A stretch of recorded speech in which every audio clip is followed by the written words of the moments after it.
Hello, this is what's called a chip log, or sometimes it's referred to as, well, this is the reel and this is the chip. This is how we measure the speed of the vessel. Initially, what we would do is someone would go all the way forward and throw a piece of firewood into the water. And then someone would time how long it took the ship to pass, and then using that estimate the speed. After a while, you run out of firewood.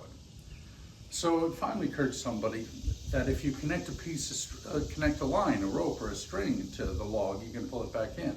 And that eventually developed into the chip log.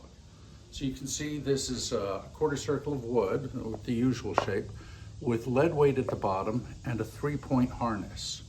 When this is thrown into the water behind the ship, it floats upright with just the tip sticking out of the water. And because it's facing directly across the path of the ship, it tends to stay stationary. It doesn't want to move. And so the man who threw it over simply lets the line run out freely.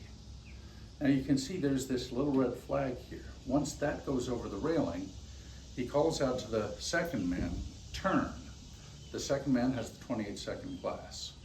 And all he does is watch that glass and wait for it to run out. As soon as it does, he calls out, stop.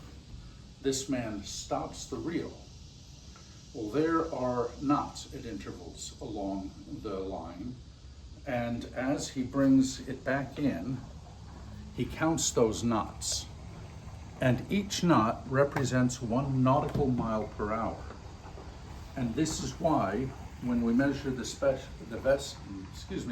speed of a vessel at sea, we describe it in knots.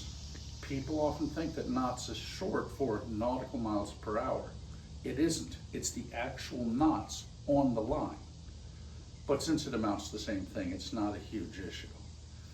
And so that's how we determine our speed. It's fairly simple, but very effective.